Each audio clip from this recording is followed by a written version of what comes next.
Good evening, everyone. It's my pleasure to welcome all of you to the Department of Literatures and Languages and Straylight Magazine's Author Talk and Celebration. We're grateful for the opportunity to still be hosting events like these that get to celebrate the arts the way they deserve.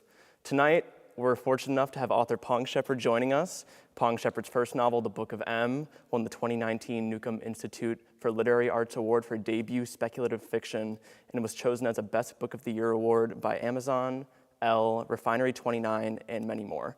Peng is also the recipient of a 2020 fellowship from the National Endowment of the Arts, as well as the Elizabeth George Foundation's Emerging Writers Grants. Her second novel, The Cartographers, came out last month and is already a USA Today and National Independent Bookstores bestseller. It has also been chosen as Amazon and Good Morning America's Best Book of the Month, as well as numerous other accolades. Let's give a warm UW Parkside welcome to Peng Shepherd.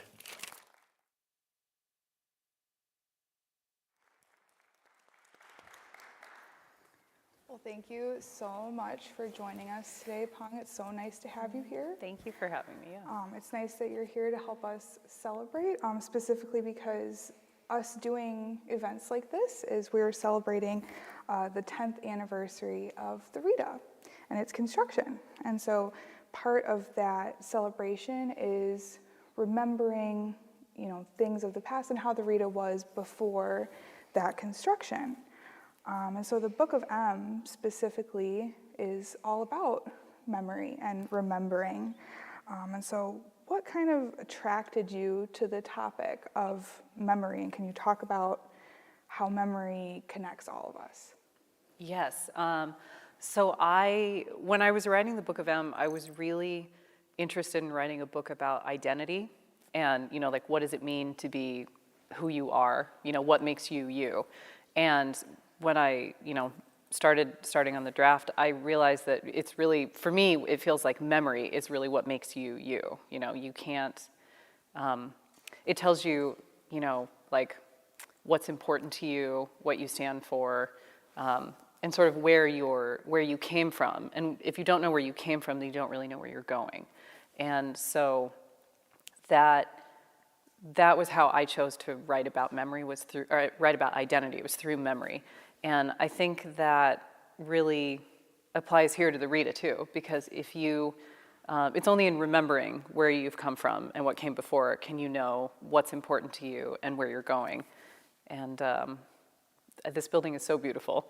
I was saying to Dean when I came in that it's just gorgeous. I don't know what it looked like before, but it's beautiful now. And it's really wonderful to be here. Yeah. Well, if we're thinking about things that make someone themselves, I feel like writing process is definitely a big part of that. So could you tell us a little bit about your writing process and what that looks like? Yes. So I don't know if you are familiar with the terms. How many, are all of you from the English department or from creative writing? Some of you, most of you? Okay, so maybe you've heard the terms plotter versus pantser, maybe. A plotter is a writer who likes to plot first, so they do a lot of research first, and then they outline, and they've got, like a plan when they go in. They're plotters. And pantsers are writers that fly by the seat of their pants. And that's me. I'm a pantser. So my process is I see a shiny thing, like, ooh, shadows, memories, and I just start writing, and I make a huge mess with the draft, and I end up with hundreds and hundreds of pages that don't necessarily connect, but I've got a bunch of different directions, a bunch of different possibilities, and then I go through and I kind of pick out what it seems like I'm trying to say, or what are the characters trying to tell me, and I go from there. So it's very, chaotic. It's a process of discovery, but it's the way that I know how to write. It's a lot of fun. That's some of the best kind of chaos, though. Oh, yes. I mean, it's terrifying when you're doing it, but especially when you have a deadline. But yeah. So before this, we were talking a little bit about some of the different places you've traveled to and that kind of stuff. The Book of M has a lot of different cultures and cities and settings and that kind of stuff. Mm-hmm. Has your own upbringing or the places you've traveled kind of affected your writing process or inspired you at all? Yeah, I'm sure that has, although it's interesting now that you ask that, because it seems like it's always, wherever I was, it's like the book after that it comes out. So with the Book of M, a lot of it takes place in and kind of around Washington, D.C. And I was living in Brooklyn at the time that I wrote this book, but where I had lived before that was Arlington, which is right outside of D.C. And the Cartographers, which is my second novel, it takes place in New York, which is where I was when I was writing the first book, but I am now not living in New York yet. The second book is about New York. So I don't know, it's, I think these places definitely inspire me, but it's like it takes a while. It kind of has to like percolate or simmer or something, and then it'll come out in like the book after. That's awesome. Yeah. Well, if we're thinking about influences, do you have any specific characters in the Book of M that you maybe identify with more than other characters? I think I identify a lot with Max, who's one of the two main characters. It's the husband and the wife, Ori and Max, are the main characters. But I think of the two, I identify more with Max. And to me, it's actually Max's story. So it's really interesting I remember when a lot of the early reviews were coming out and they would talk about how Ori was the main character. And I was like, no, it's Max. Like Max is the main character. And that's one of my favorite things at bookstore signings, when somebody comes up to me and they say something about how it's Max's book. And I'm like, you got it. You got it, yeah. It's always cool the different characters people get attached to and identify with. Yeah. But talking about characters, when you were writing the Book of M, were there any characters that were really hard for you to write, or ones that came a little bit easier, or how was that for you?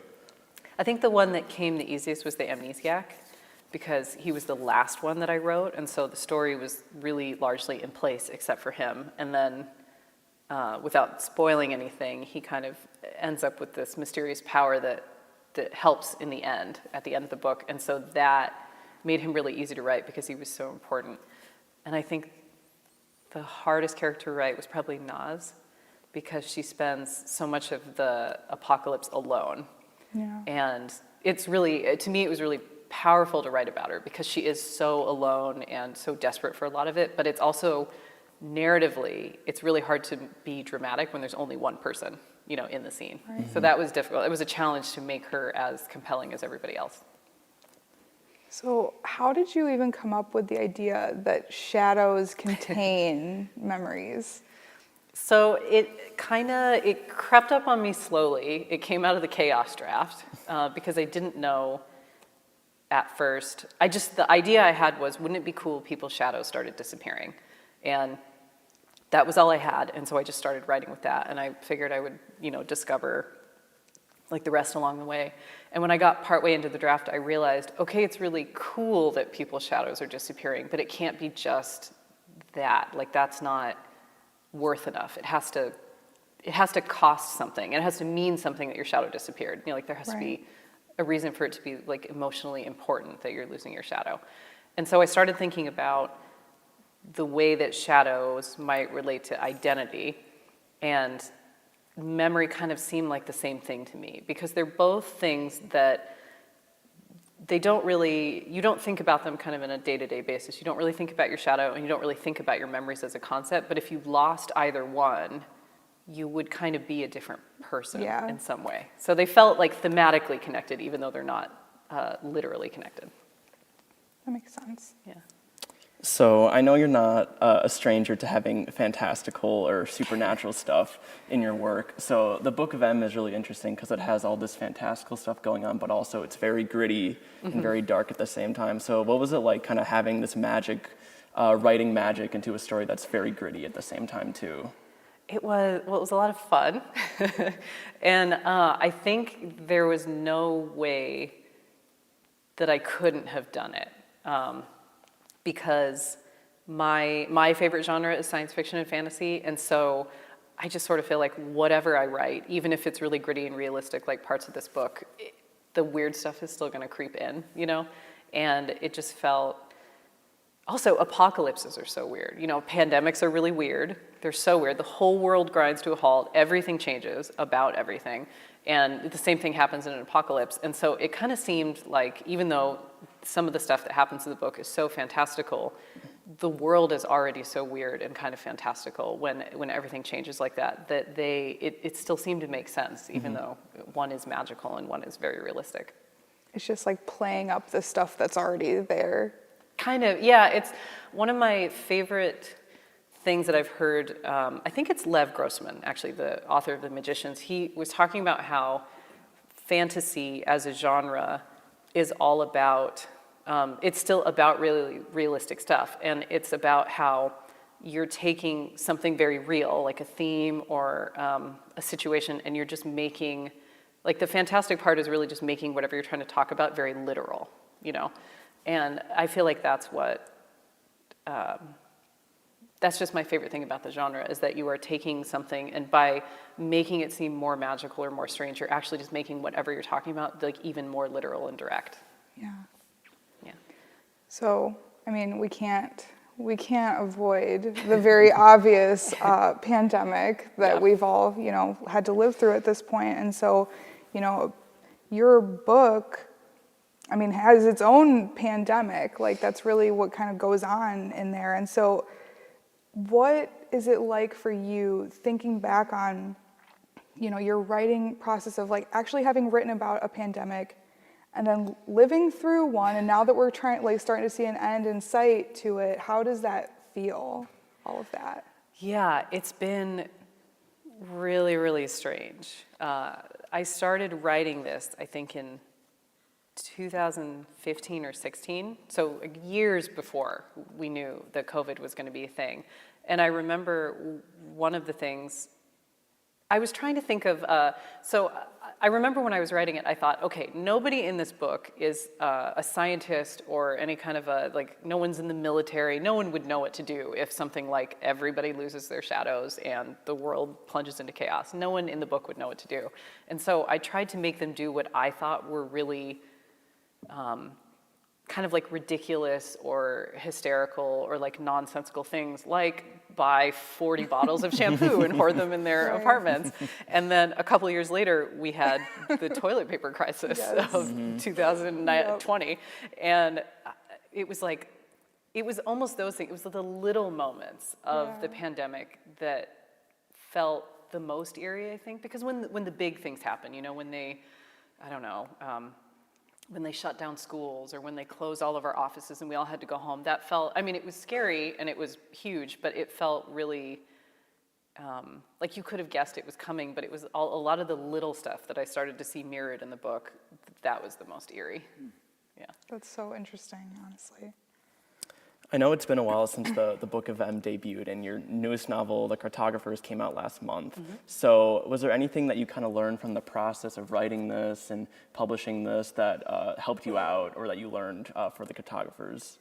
Yeah, I think most of all, it's just the confidence that when your draft is total chaos and you know, the deadline is approaching and your characters are still not making any sense and the story, you know, is just going in circles, that is a totally normal part of the process, and it doesn't mean the book is broken, or it doesn't mean that you're not supposed to be a writer. It's just, that is how creating goes, and if you stick with it, everything will come out in the end. And so for the Book of M, because it was the first time I was doing it, it was scary, and I really just thought, you know, like, oh, maybe, you know, I don't know if I'll make it, if this is going to be the book.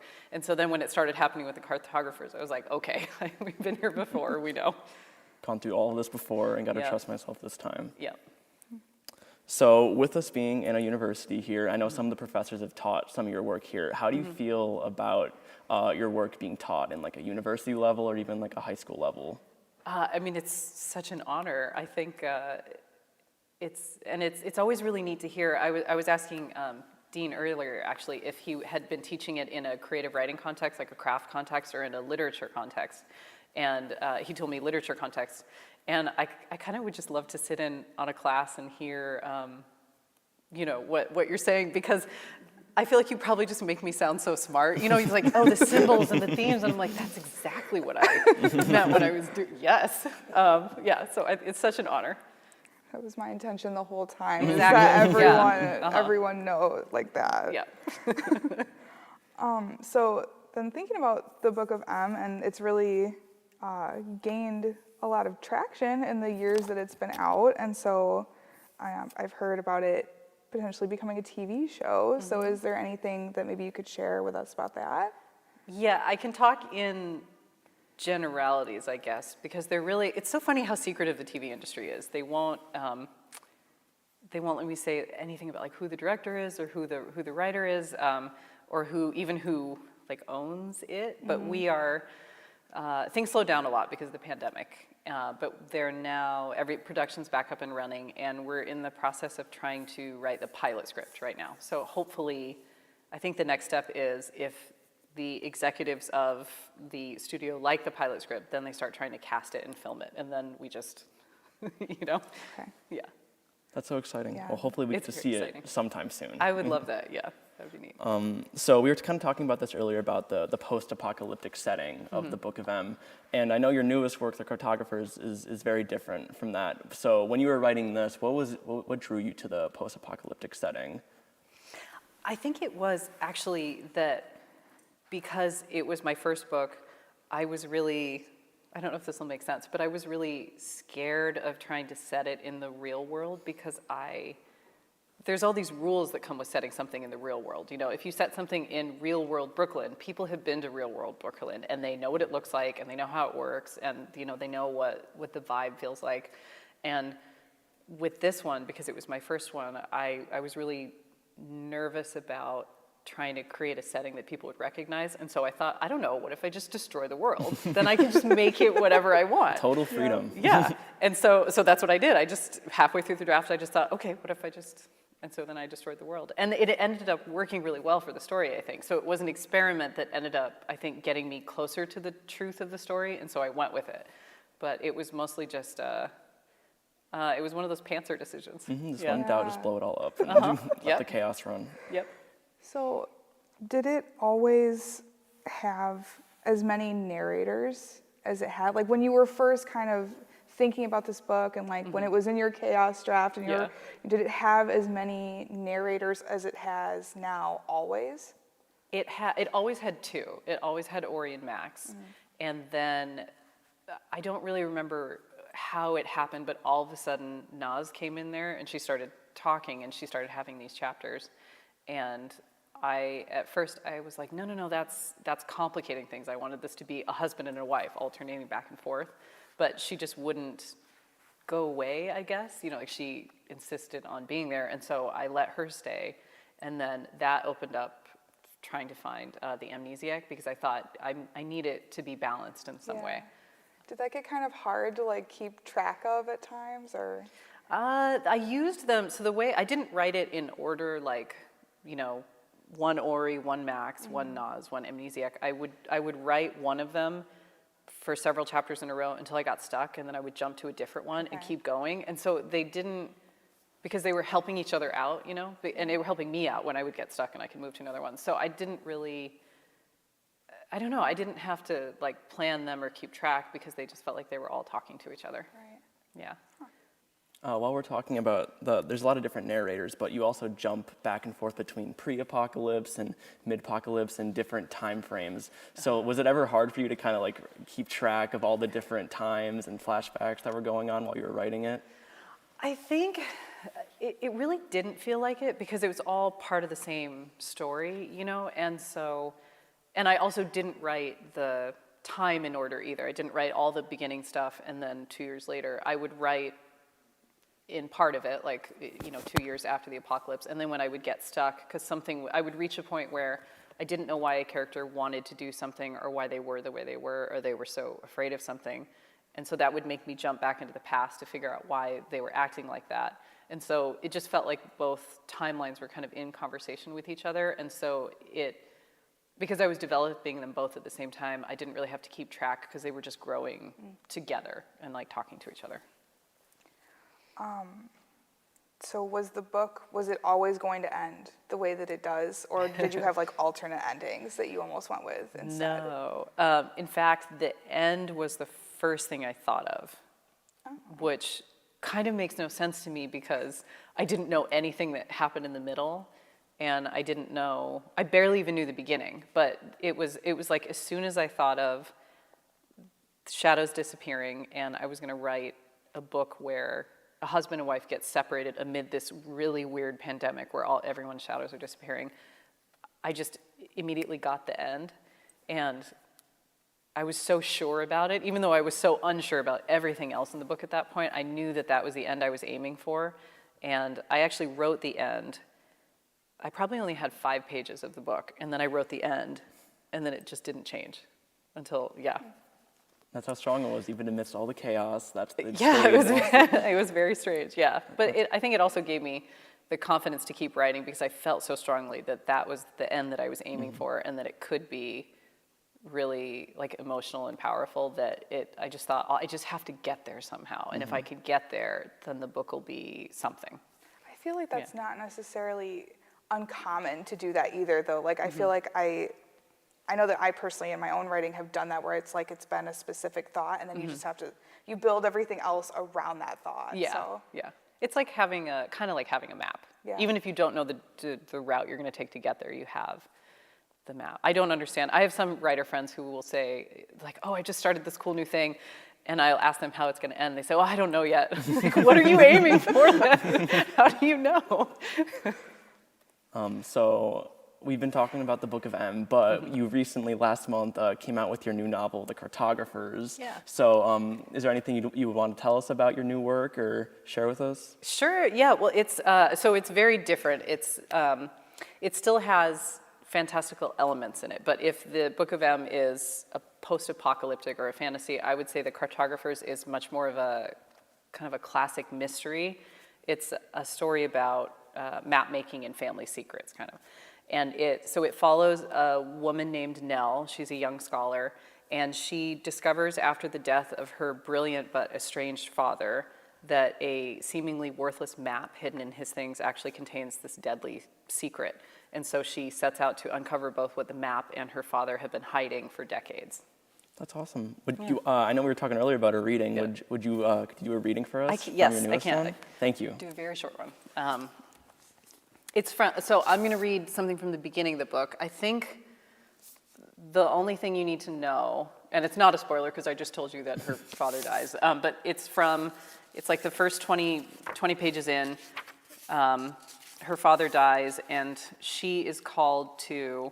So 7 years before the novel starts, she and her father get into a huge fight about this seemingly worthless map, and then they don't speak for about 7 years. He fires her, he destroys her reputation, she's cast out of the world of cartography, and they haven't spoken for 7 years until he passes away, and then she's called to the library to talk to police and talk to his old boss, and that's where we'll start. The library's back offices swirled quietly around her as she sat huddled at the edge of her father's desk, next to the mess strewn across it. Researchers were finally getting back to work in their cubicles, turning on their computers and shuffling through their mail. And past the staff door, patrons were browsing the stacks and choosing seats at reading tables, clicking on lamps and pulling out notebooks and flipping pages. Children were running through aisles and sneaking around the lobby. Taxis were pulling up and dropping off passengers outside. Nell tried to think about all of it out there and nothing in here. Gradually, she realized her hand was resting on the corner of the desk where the hidden lock was. Ever dramatic, her father long ago had a secret compartment built into his desk that only he, she, and perhaps Swan knew about. He kept especially valuable maps inside while working on them, for security's sake, he'd said, even though the NYPL had never been robbed in the history of its existence. But when Nell was young, and he'd been a slightly gentler version of himself, he had hidden little notes in there to her as well, and she would reply with childish drawings of maps she'd copied or created herself. All she had to do was push her index finger forward a little bit. The dullest, quietest thud told her the compartment had opened. Slowly, without moving anything but her hand, Nell reached inside. There was just one thing in there this time, a slim, leather-bound shape. Not a book, but a leather portfolio. She moved her fingers another subtle inch, feeling the familiar texture. It was the leather portfolio, she was certain. The one that had originally belonged to her mother before she died, and her father had taken to using it as a way to remember her. As a child, the portfolio had held almost magical power to Nell. She used to watch her father slip it into and out of his briefcase when he went to work or came home in the evening, trying to imagine what beautiful work could lay inside. There were other maps he brought home too, but those came in clear plastic sleeves or cardboard folders. Only the most valuable, the most rare of them, were carried in the leather portfolio. Long after she and her father had stopped talking, Nell had sometimes thought of the portfolio, about the things he still carried inside of it. And now here it was, hidden in the mess. Lieutenant Cabe was still at the door beside his partner, the two of them giving instructions to the rest of the employees in the corridor, and Swan was over at the bookcase, plucking tissues gently out of a box to bring back to Nell. For a split second, no one was looking at her. Before she could think about what a huge mistake it would be, how much trouble it could get her into, Nell slipped the portfolio out from the compartment and into her tote bag in one smooth motion and returned her hand to the top of the desk. Thank you so much for sharing that with us. I'm so excited to, I actually can finally sit down and read that. I'm so excited too. So now that you have these two books out, do you have any future book plans that you would be willing to share with us today? Yes, I do. I am about halfway through the first draft of my third book. And because I am a pantser, I can't really tell you what it's about yet. But so if the Book of M is post-apocalyptic and this one is a mystery, I would say the third one feels like a sci-fi thriller right now. That's really Sort of shaping it to be. Awesome. Yeah. Well, now, if it's okay, we would like to open it up for a Q&A Yeah. with our audience. So does anybody have any questions for Peng?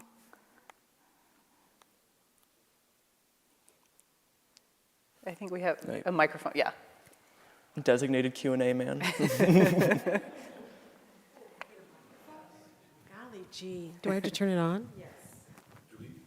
Don't I? Nope. Can you hear me? Yes, we can hear you. Hi, my name is Adrienne Viramontes, and I'm in the communication department. Hearing you describe your creative process, I'd like to ask you, because you're dealing with chaos, and it's one of my favorite topics. When I teach classes, I love to create it in the room because I see patterns in it. Okay. And my question to you is, when you're writing things you sort of don't know how they go together yet, what is the role of your inner voice in making sense of that? I think I try to be really, because when you're writing, you kind of have an inner writer and you have an inner editor. So you've got these two inner voices, and the inner editor, or the inner writer is always telling you to just go with it and create and like fix it later. If it's bad, it's fine, just keep going. And the inner editor is like, oh, that's maybe you should cut that, or like that's not that good, maybe you should go back in. And so for me, it's trying really hard to make sure that I'm listening to the inner writer on the first go through, because I think the inner editor is very important, and it is a very important inner voice, but the second time around. And I think a lot of writers can get stuck listening too much to the inner editor, and that's what prevents you from getting through the first draft, or prevents you from taking a narrative risk that might pay off because you're too afraid to waste time or have to go back and cut 100 pages or something like that. So it's really, it's about being very forgiving and very open during the chaos. Thank you. Thank you. I saw a hand. It's like some here, yeah. Is it working? Yeah. Is it good? Okay. Yeah. Hi, my name is Regan Becker, and I am an English major with a film concentration. And I guess as a creative writer, what is the best advice you can give to us as young, inspiring writers? Oh, good question. I would say, this is gonna sound like downer advice at first, but I don't mean it like that. I mean it in a really good way. So I think that we, in this modern world, we've been trained to think that if you're really good at something, it should feel really easy. And that's just not how it is with art, and it's not how it is with writing. But I remember when I was first starting out, and my drafts would be a mess, and it was really hard, or I would think that I had writer's block, and I would churn out pages and pages and just end up throwing them away. And I used to think, or I had these moments of doubt where I thought, this is not easy. Like it's so hard. Maybe it just means I'm not supposed to be a writer, or like this is not the book and I should just give up and throw it away. And I wish that someone had told me back then that actually it's totally normal. It just is this hard. And it doesn't mean that you're not supposed to be a writer or that you're a bad writer or that the thing you're creating isn't very good. It's just, it's totally normal that it's that hard. So it sounds, I don't know, it sounds like a downer to be like, it's just really hard. But I don't know, I take comfort in that now. And so whenever I hit a roadblock, I just realize that that's part of the process. And it's, you know, yeah, just got to push through it. Thank you so much. Yeah, thank you. Any other questions?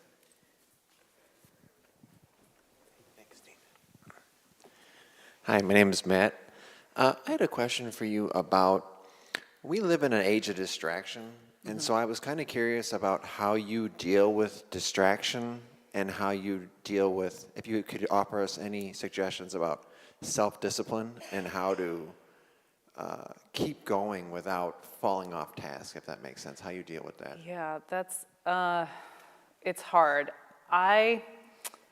So because my writing process is so chaotic, I think that on the other hand, my writing routine is really, really structured. And so I try to do it like a job. I try to start it at the same time every day, or I make sure that I sit there for a certain number of hours. And there's something about the routine, just like exercise or like, whatever diet you're personally trying to follow, the more you do it and the stronger the routine is, it's just kind of self-reinforcing. And so for me, it's really important for me, I think, especially because since I don't have an outline or a plan when I'm writing, it would be really easy to just kind of drift away, or when you get discouraged, just stop writing that day. But if you, as far as you can, have a routine or have some kind of a daily or a weekly structure in place, I think that just that itself helps like reinforce and keep you in the habit. Mm-hmm.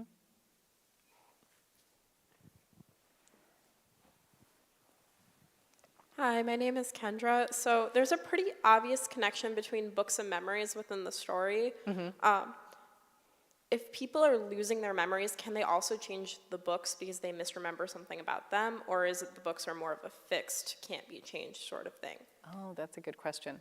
So the way that the magic worked for me when I was developing it was whatever the thing is that's in danger of being forgotten, because everybody's losing their shadow. And so in all of our lives, there are some things that are more important to me than they are to you. Like my books are very important to me because I wrote them, and your best friend is more important to you than they are to me because I don't know them. And so if we both forgot, if we lost our shadows and we forgot something, if we both forgot your best friend, if I forgot them, probably nothing's going to happen to that person because I don't know them well. Whereas if you forgot your best friend or started to forget them, you are a much greater threat to them because you know them so well. So I think if maybe if an author forgot their own book in the world of the Book of M, that could potentially threaten that book. Yeah. Are there any more questions? I have two. I am Tessa Nescu. One is, in the book with the memories connected to the shadows, and people give a choice to forget what type of memory, how does that exactly work? Sorry, could you say it again?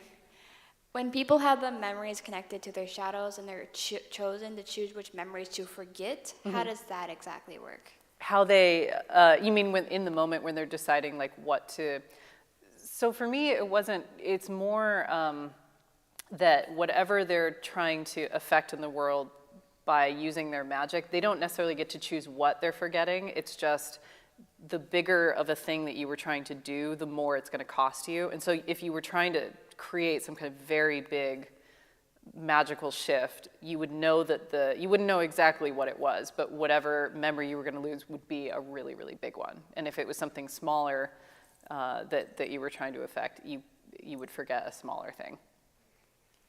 Also, how did you come up with like the artwork with each of the books, right? For like presenting them with like the title and everything. The title? the artwork of the book, like on the front of it, like how did you come up with like the idea for that? Oh, like the cover. It's an interesting process actually. You do it in conjunction with the publishing house, so they have an in-house art department, and before you're doing copy edit, so it's at the very end of the process, and then your editor asks you things like, do you have other book covers that you really like, or do you have, I don't know, like a mood or vibes that you're going for with this, and they come up with a couple of concepts, and then you talk about it back and forth. And we actually went through a lot of drafts of this cover because everybody was really obsessed with putting shadows on the cover in some way. And it just wasn't working for some reason. It looked kind of, I don't know, like a Peter Pan thing, or I don't know, the mood wasn't right. And it was actually my mom who, because I would show her every draft of the cover and say like, this isn't right, something, what are we missing? And my mom said, well, why don't you just put the RV on the front? Because that's such a big part of the book.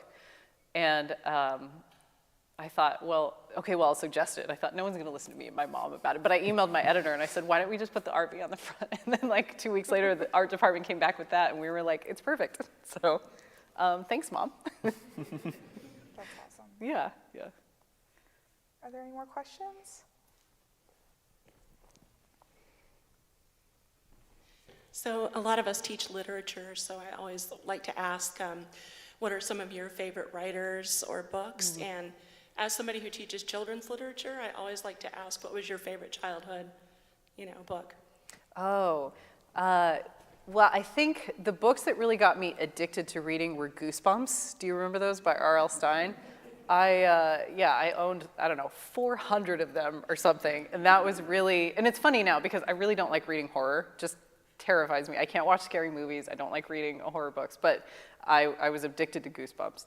And that's what really got me into reading. But I would say now my favorite writer of all time is Ursula K. Le Guin, both because she was such an amazing writer and also just an amazing person.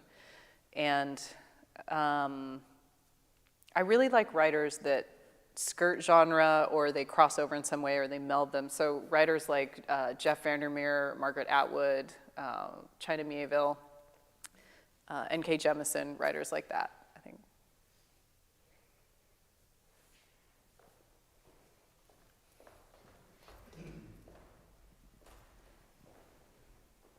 Thank you.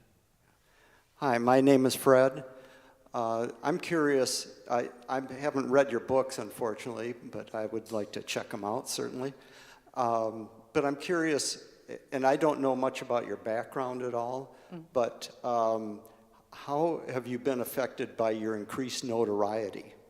And has that affected your creative process, your writing? I try not to let it.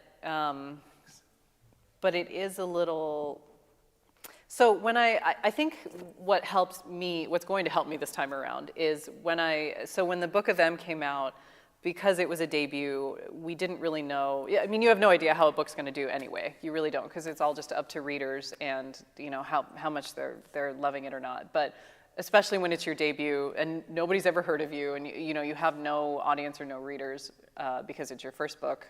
We didn't really expect the reception that it got.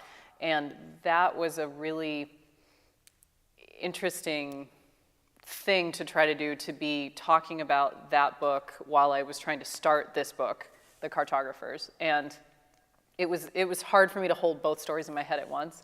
And so I think what I try to do now is be really, really deep into the next book before the previous one comes out. And so I think I've managed, because I'm about halfway through my third book now, and the second book just came out, and that has helped a lot because you kind of have something else that you're holding on to at the same time that the other book is coming out. And so I don't know if that makes sense, but it just feels more balanced this go around, I think.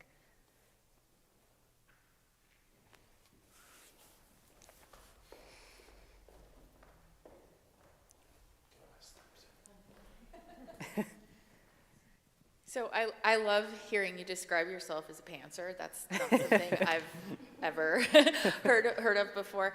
But it's interesting to me to think about you describing your process as kind of chaotic, and then you're willing to take on all these different genres and willing to jump into all these other, whatever's kind of on your mind.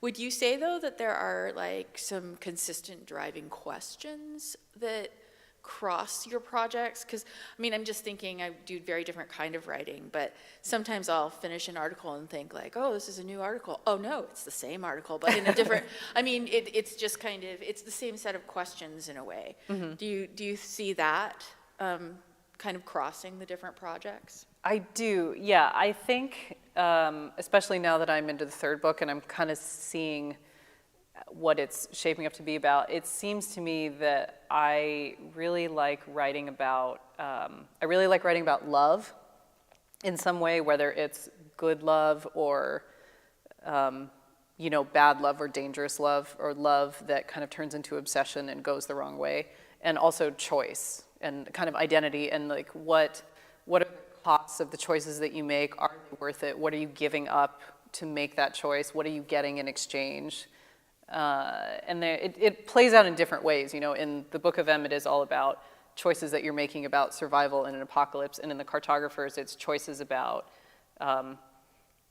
it's about a young girl who's very estranged from a lot of her family because of choices that she made in the past, and then she's presented with an opportunity through this map to either get the answers she's always wanted or to reconcile with some of the people that she's lost. And she has to, again, basically make the same choice that she'd had to make 7 years ago when she has this new, piece of the mystery. So I think I'm really interested in the cost of choice, and also the concept of love, and also kind of the cost of love too.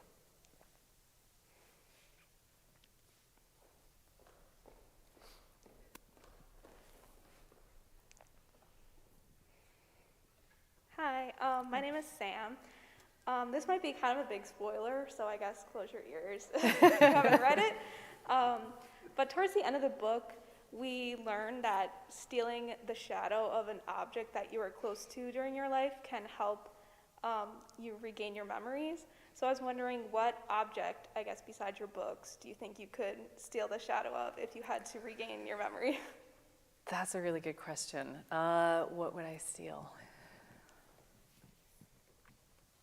I might try to take, if my bangle had a shadow, because it's been with me for so long, and it's part of my identity. It came from my grandmother gave it to me, and it's a very big part of like our culture, and a lot of the women in my family wear them too. So I think if I could take the shadow off of that, that might give me the best chance of getting back a big part of who I am.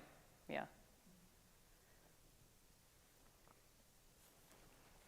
Right there. Oh, that's true. It's probably easier if we just point them out because we can see everyone. Hi, I'm Dana Oswald. Hi. I'm so glad to hear you talk today. I have kind of a question about how the sausage gets made. Mm-hmm. What was for you with your first book the most difficult part of the publication process? Not the writing, but the publication.